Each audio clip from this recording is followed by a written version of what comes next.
Haleluya. Shalom Alehin. Berjumpa lagi dengan saya pada perenungan hari ini tanggal 15 Juni 2024. Kembali saudara, jangan lupa pagi yang cerah ini kita mau syukur di dalam doa kepada Tuhan Allah kita yang selalu memberkati kita. Dan juga jangan lupa berilah senyuman dan sapaan kepada sesama kita. Kita awali perenungan pagi hari ini dengan tanda kemenangan kita. Dalam nama Bapa dan Putra dan Roh Kudus. Amin. Jika ya, katakan iya. Jika tidak, katakan tidak. Bacaan liturgi hari ini diambil dari 1 Raja 19 ayat 19 sampai 21 dan Injil Matius 5 ayat 33 sampai dengan 37. Saudara, dikisahkan saudara suatu hari ada seorang tukang kayu yang terkena jujur sedang menebang kayu di hutan saudara. Tak sengaja kapaknya jatuh ke jurang.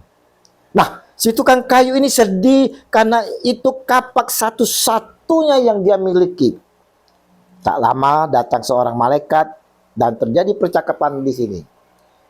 Malaikat bertanya, "Hei tukang kayu, kamu kenapa sedih sekali?" Dijawab oleh tukang kayu, "Iya nih malaikat, kapak saya satu-satunya jatuh ke jurang. Saya tidak bisa nebang pohon lagi." Malaikat melanjutkan, "Oh begitu. Oke, kamu jangan sedih lagi, karena saya akan bantu ambilkan." Dan saat itu malaikat pun turun ke jurang. Ia ingin mengetes kejujuran tukang kayu. Kata malaikat, "Pak, ini kapaknya." Sambil menunjukkan sebuah kapak yang terbuat dari emas murni. Tukang kayu menyapa, "Bukan, kapak saya jelek." Malaikat tersenyum lalu kembali ke dasar jurang. Dan malaikat kembali menyapanya, "Yang ini kapakmu," sambil menunjukkan kapak yang terbuat dari perak. Kembali tukang kayu menjawab, "Bukan juga. Kapak saya sudah tua dan agak karat-karatan." Malaikat senang karena kejujuran si tukang kayu. Ia lalu memberikan ketiga kapak itu kepada sang tukang kayu. Si tukang kayu pun pulang ke rumah dan menceritakan peristiwa itu kepada istrinya. Karena penasaran, sang istri pun ingin melihat tempat suaminya itu bertemu malaikat. Maka besoknya tukang kayu membawa istrinya ke hutan. Karena ceroboh, sang istri pun jatuh ke jurang. Betapa sedihnya si tukang kayu, dan mendadak kembali malaikat itu muncul lagi. Kata malaikat, "Kenapa sedih lagi? Apa kapakmu hilang lagi?" Tukang kayu jawab, "Tidak, istri saya yang jatuh ke jurang. Saya sedih sekali." Lalu malaikat turun ke jurang untuk mencari si istri. Kembali ia mengetes kejujuran si tukang kayu. Ia naik sambil membawa seorang perempuan yang sangat cantik. Lalu malaikat menyapanya, "Hei tukang kayu, apakah dia istrimu?" Lalu tukang kayu melihat, agak gugup dan pelan menjawab, Iya betul dia istri saya."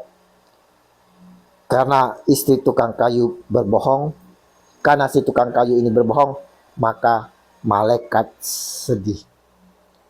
Lalu malaikat bertanya, "Kenapa engkau berbohong pada saya kali ini?"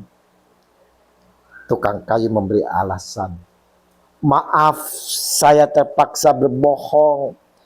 Karena kalau saya jujur, maka engkau akan memberi saya 3 orang istri.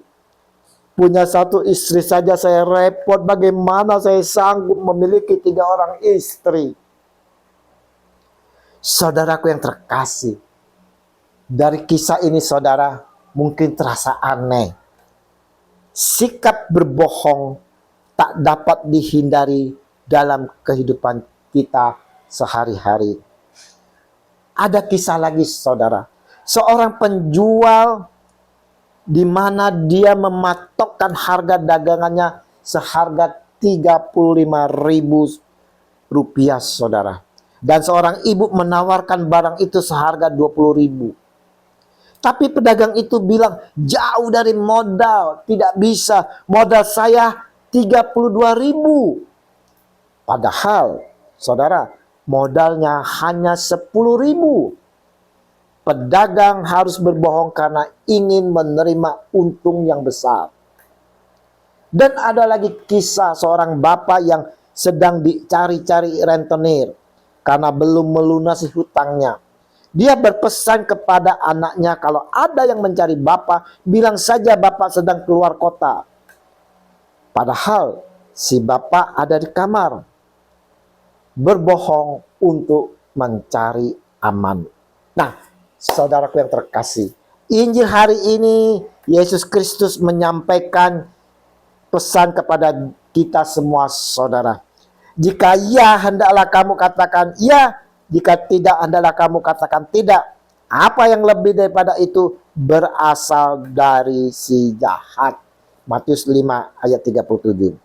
Rasul Yakobus dalam suratnya pun menulis, jika ya, hendaklah kamu katakan ya. Jika tidak, hendaklah kamu katakan tidak, supaya kamu jangan kena hukuman.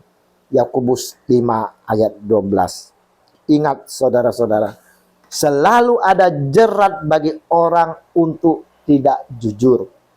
Selalu terkesan ada alasan yang baik di balik setiap dusta manusia yang membuat orang menemukan alasan bahwa dusta adalah pilihan terbaik dan harus dilakukan.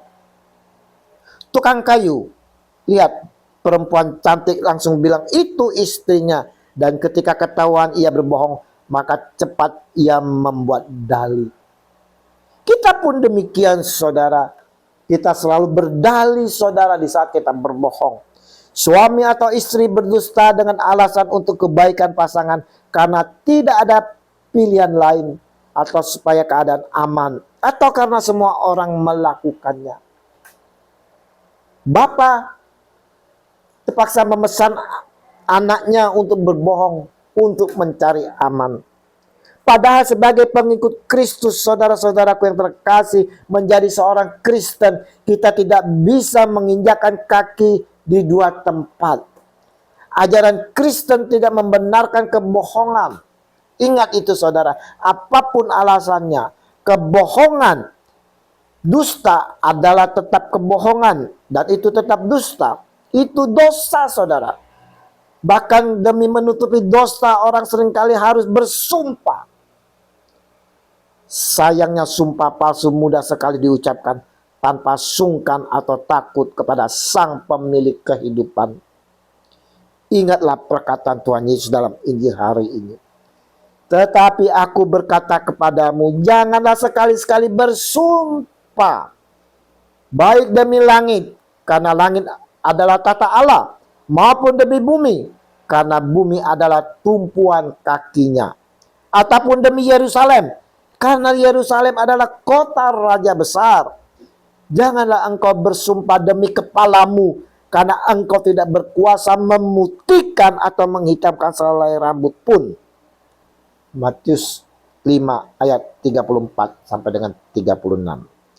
Sebagai manusia biasa, tentulah tidak mudah bagi kita untuk terlepas dari dosa, terlepas dari dusta. Kedagingan kita sangat kuat untuk mendorong kita melakukan itu semua. Sesungguhnya daging itu lemah. Maka nasihat Yesus untuk kita semua, berjaga-jagalah dan berdoalah supaya kamu jangan jatuh ke dalam pencobaan. Roh memang penurut, tetapi daging lemah. Matius 26 ayat 41.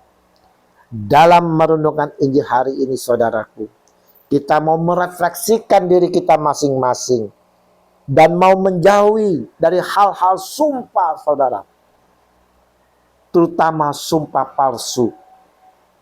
Kita mau menjauhi, saudara-saudara, dari saksi-saksi palsu.